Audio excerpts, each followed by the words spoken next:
కోటి వరాలు పోసినా కోడల్ని బిడ్డ కాదు, లక్ష వరాలు పోసిన గాని అల్లుడోడు కొడుకు కాదంట. అందుకనే అల్లుని గుణం కుక్క గుణం ఒక్కటేనట. అల్లునికేమో ముళ్ళ చూపెట్టద్దాట, కుక్కకు సర్ది చూపెట్టద్దాట.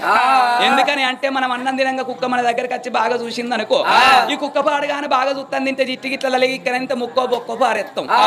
ముక్క తింటది బొక్క తింటే తెల్లారికి అదే టైం కత్తలికి అది ముందట్టు నిలబడుతుంది.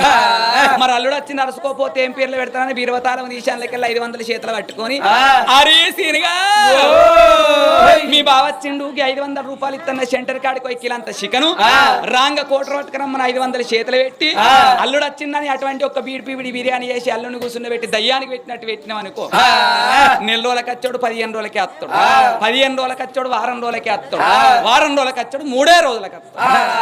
సీనయ్య పొద్దుగాలని అత్తన్న ఎందుకు కొడుక అంటే అత్తమ్మ నీ బిడ్డకు మా అవ్వకు పడతలేదు, ఈ ములకల పెళ్లి కడ పని చూపెట్టమని ఇక్కడనే ఉంటా అంటాడు.